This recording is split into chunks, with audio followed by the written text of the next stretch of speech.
Bonjour à toutes et à tous. Aujourd'hui, présentation rapide de ces enceintes, les Jamo J330. Suite à quelques questions qui m'ont été posées dans les commentaires, allant avec les shorts que j'ai publiés cette semaine sur la restauration de ces enceintes. Alors, ces enceintes sont ce que j'appellerais des party speakers qui viennent au début des années 80, à l'époque du disco. D'ailleurs, certains constructeurs ont appelé une certaine gamme d'enceintes Disco Series. Chez Siar, vous avez la série Club, justement.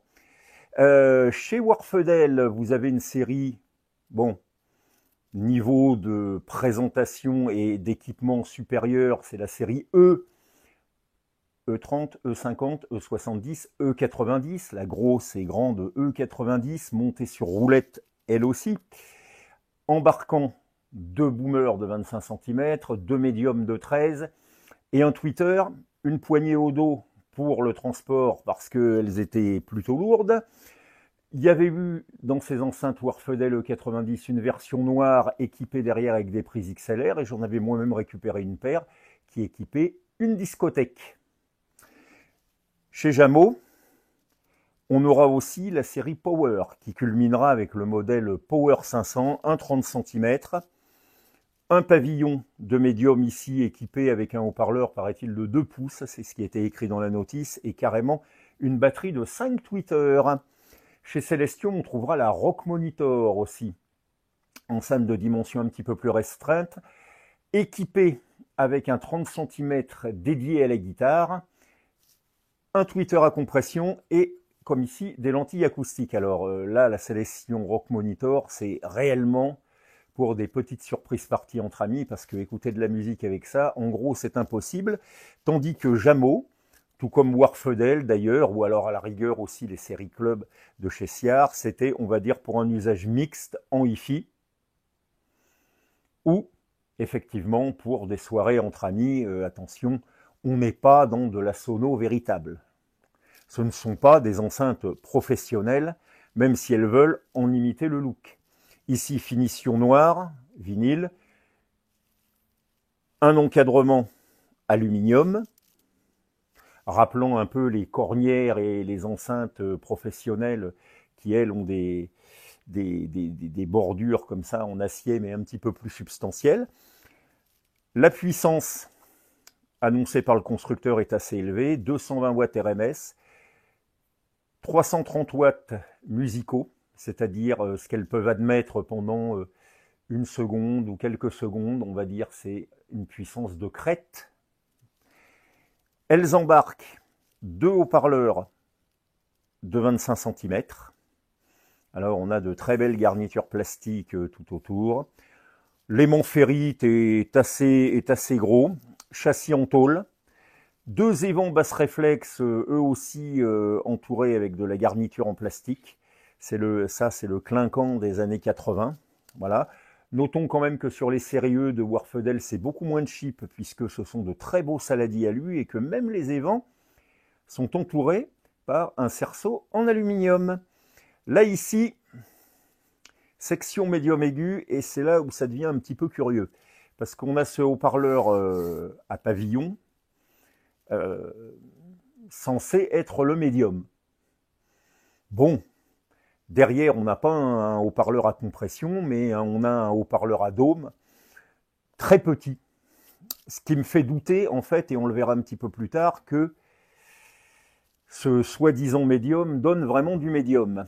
Là, ici, on a deux tweeters à dôme, je pense d'origine Philips, qui sont montés avec un pavillon et qui sont prolongés ici par des lentilles acoustiques destinées à la dispersion de l'onde sonore, en métal, pas en plastique, comme le pavillon. Bref, pour moi, ce sont des enceintes quand même assez curieuses, parce que j'ai recapé le filtre, bon, dessus, il n'y a pas grand-chose. Je pense que les haut-parleurs de basse sont en large bande, c'est-à-dire qu'ils ne sont pas filtrés, et ce sont eux qui, à mon avis, donnent l'essentiel du médium. Parce que, entre ce haut-parleur-là et ces deux-là, honnêtement, à l'écoute, il n'y a pas grande différence et les condensateurs du filtre dédiés à ces deux ensembles, c'est 3,3 microfarad et 2,2 microfarad. Donc, pratiquement, ce sont des valeurs de Twitter, et pour l'un et pour l'autre. Voilà, enceinte de rendement assez élevé, montée sur roulette. Voilà, donc la présentation vaut ce qu'elle vaut. Jameau a fait un effort de design ici, voilà. Mais ça reste quand même, entre guillemets, relativement cheap. Et l'enceinte, à mon avis, ne fait pas même 20 kg pour une taille quand même de 90 de haut, 45 de large et 30 de profondeur à peu près. Donc c'est pas grand-chose, voilà. Le bornier à l'arrière n'est pas du tout un bornier professionnel, hein, c'est un petit bornier à pince. Donc voilà. On m'a demandé, ça sonne comment? Ben, je serais tenté de dire, ça sonne comme ça peut. Ben, justement, le problème, à mon avis, dans cette enceinte, bon, le grave est assez substantiel, mais le problème est dans le médium, je pense. C'est-à-dire que, bon, les haut-parleurs de basse, 125 cm, ont un petit peu de mal à rattraper celui-ci, qui n'est pas un vrai médium, et ces deux-là qui sont des tweeters. Et je me demande bien, je n'ai pas mis un micro de mesure devant, mais je me demande bien si entre ça et ça, il n'y a pas un trou. Et honnêtement, à l'écoute, quand on est en haut comme ça pique un petit peu.